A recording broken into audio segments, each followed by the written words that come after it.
RJ times को देखने के लिए लाइक सब्सक्राइब ज़रूर करें।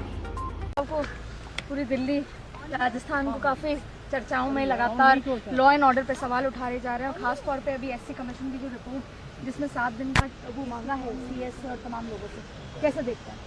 तो एससी कमीशन की जो अलवर में जो अभी महिला के साथ जो हुआ है उसमें एससी कमीशन ने एक रिपोर्ट नोटिस जारी किया है जिसमें सीएस, डीजीपी और कमिश्नर तमाम लोगों को 7 दिन में जवाब देना है। तो हाईकोर्ट अगर कहता है तो या कमीशन कहता है तो जवाब जाते हैं वो तो देखिए घटनाएं होना चिंताजनक होती है, जगह अपराध भी होते हैं, आप देख रहे हो ही गए। तो मैं समझता हूँ कि राजस्थान वो राज्य है जहाँ पर कुछ नवाचार किए हैं, लोग समझना पड़ेगा उनको। संख्या बड़ी केसेस की ये लोग आरोप लगाते हैं। तो आज से जब सरकार बनी थी हमारी, तब जो मैंने फैसले किए हैं पीएच को हेडक्वार्टर जाके किए हैं कि राजस्थान एकमात्र राजस्थान राज्य होगा जिसमें हर एफआईआर को लॉन्च करना पड़ेगा। कंपल्सरी किया मैंने, एफआईआर को लॉन्च होती नहीं थी। आधे लोगों को भगा देते थे पुलिस वाले, खुद भी बेचारे गरीबों को। या कोई इज्जत वाला आदमी रहता नहीं था, पता नहीं क्या बेइज्जती हो जाएगी। उस माहौल को ठीक करने के लिए हमने रिसेप्शन के वहाँ पे ऑफिस बनवा रहे हैं हम। बिल्डिंग के अंदर रिसेप्शन के कमरे बन रहे हैं, रिसेप्शन के अंदर जाके बैठे आदमी ढंग से बात कर सके। नंबर 1, एफआईआर मैंने कंपल्सरी कर दी है कि एफआईआर कंपल्सरी उसको अनिवार्य रजिस्टर करनी पड़ेगी। अगर वो नहीं करेगा तो एसपी ऑफिस को करना पड़ेगा। उसके कारण से मुझे उस दिन मैंने कहा था मीडिया को, इस फैसले से नंबर बढ़ेंगे हमारे, परंतु न्याय मिलेगा लोगों को। अब जो बातें केस सामने आ रही है के बाद बताते लोग, इसीलिए आ रहे हैं कि हमने कंपल्सरी कर दी है, वरना लोग खुद बेचारे इतने डिमोरलाइज थे कि एफआईआर कारण जाते भी नहीं थे। कई लोग तो जाने को फायदा नहीं है, वो लॉन्च होगी नहीं, वहाँ पर रजिस्टर नहीं होगी। इतना बड़ा रात दिन का फर्क पड़ा है। ये बातें जब तक नहीं समझेंगे तब तक बाकी को उत्तर मिल नहीं सकती। ये बेसिक बात। नंबर 2, 300 दिन लगते थे तफ्तीश के अंदर, अब 50-55 दिन लगते हैं। तफ्तीश पूरा होकर केस चालान पेश हो जाता है। ये भी उसी का पार्ट है जो हमने रिफॉर्म एक एडिशनल एसपी लगा दिया है महिलाओं के लिए। सिर्फ पहले डीवाईएसपी था, फिर एडिशनल एसपी हो गया, जो सिर्फ महिलाओं के अन्याय, अत्याचार, उत्पीड़न के खिलाफ में वो बात करें। लीगल ऑफिसर लगाते हैं हम लोग सीरियस केस में, वो लीगली देख लिया कहीं चालान पेश हो गया हो और लीगली कहीं कमी रह गई तो वो फिर वो सक्सेस नहीं होता केस। वहाँ तक हमने कर दिया है।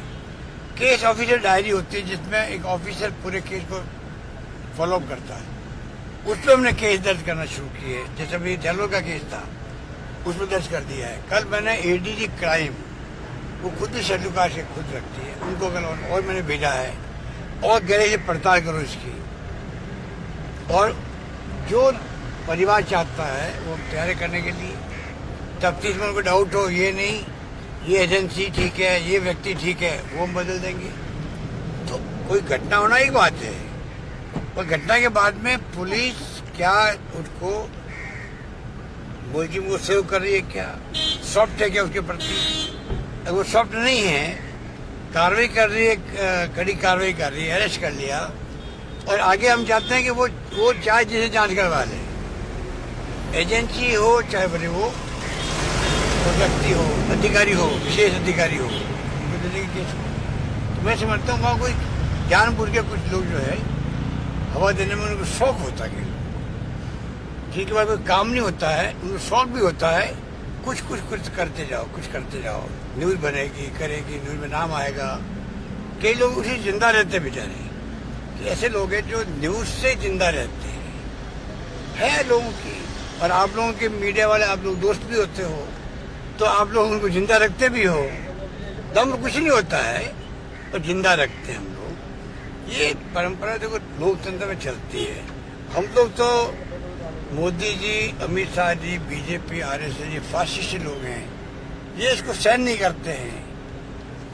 चाहे मीडिया वाला हो चाहे कोई हो, साहित्यकार, पत्रकार, लेखक आज जेलों में बैठे बंद हैं। हम लोग इनके खिलाफ है। हम तो कहते हैं कि लोकतंत्र में सबको आज़ादी बोलने की है, लिखने की है, दिखाने की है, कुछ भी करो, हम कुछ छेड़ते नहीं किसी को। हम जानते हैं उसके कारण कई लोग में वो मजे लेते हैं हम लोगों के खिलाफ लिखने में, जो वो उनका काम है। हमारा काम है कि सत्य के रास्ते पे चलो, न्याय दिलाओ लोगों को। मैंने 15 अगस्त में कहा कि आज आज़ादी के बाद में आज भी छुआछूत होती है, ये मानवता में कलंक है। आरएसएस को चाहिए, बीजेपी को चाहिए, तुम हिंदू राष्ट्र की बात कर रहे हो, हिंदुओं को एक करने की बात करते हो, तो शेड्यूल कास्ट दलित वर्ग भी वो भी हिंदू है, ओबीसी के लोग भी हिंदू है और जनरल कास्ट के लोग भी हिंदू है। आप इन तीनों को देख कर दो, बराबरी का समानता का अधिकार दिला दो। उनमें समानता का अधिकार नहीं है, ऊंच नीच का भेदभाव होता है, जातिवाद भी ऊंच नीच के भेदभाव होते हैं। तो ये जो स्थिति है उसको ठीक करे पहले ये आरएसएस और ये बीजेपी वाले अभियान ही चला है। हम हरिजनों के घर जाएंगे, वहाँ बैठेंगे, भोजन करेंगे, विश्वास दिलाएंगे। जैसे आज़ादी के वक्त में गांधी जी ने, राजस्थान की मैं बात करूँ, जयनारायण व्यास जी थे हमारे, श्री राजस्थान जोधपुर के फ्रीडम फाइटर थे, माणिकलाल वर्मा थे उदयपुर के, कई हस्तियाँ थी फ्रीडम मूवमेंट की जो कि उस जमाने मंदिर प्रवेश करवाती थी, हरिजनों के साथ बैठ के खाने खाते थे। अब वो सिलसिला है नहीं, तो हम तो उस क्लास के लोग हैं जो चाहते हैं कि ऐसे जो बेसिक इश्यू है देश में उस पर ध्यान जाए, केंद्र सरकार का भी जाए, मोदी जी का जाए, अमित शाह का जाए। उनको भगवान ने मौका दिया प्राइम मिनिस्टर बनने का 2 बार, और वो हिंदू की बात करते हैं। और दुनिया में जहाँ एक धर्म की बात की है वो धर्म वहाँ पे राज तो करते गए, बाद में वहाँ पे डिक्टेटरशिप आ गई, तानाशाही आ गई। वहाँ पे हिंदुस्तान के अंदर भी उसी तरफ बढ़ रहे हैं, लोकतंत्र की परवाह नहीं कर रहे हैं। लोग क्या कहेंगे, परवाह नहीं करेंगे, चुनाव जीत रहे हम तो हिंदू के नाम पे, हिंदू वोट दे रहा हमें, तो हमें परवाह क्यों किसी की। ये टेंडेंसी खतरनाक है, देश के लिए खतरनाक है।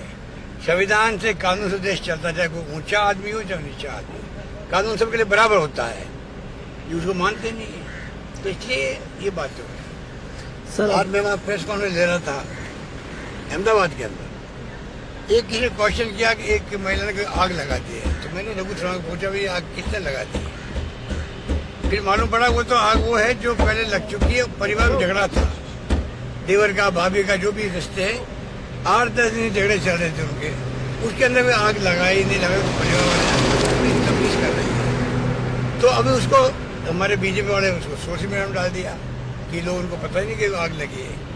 आग लगी, क्राइम परिवार में झगड़ा हो गया है, पुलिस अपना काम कर रही है। तो ये बीजेपी वाले इस प्रकार से मैं समझता हूँ जो देश चला रहे हैं, महंगाई की परवाह इनको नहीं है,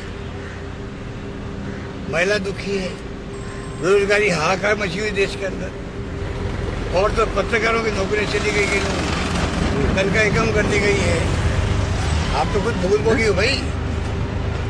तो ये तमाम बातें हो रही है, उसका मुकाबला करेंगे हम लोग। आंदोलन करी कांग्रेस, रामलीला मैदान के अंदर बड़ी रैली हो रही है, या तो 28 को होगी या आज अभी मीटिंग हो रही तय होगी, तारीख तय होगी, बड़ी रैली होगी।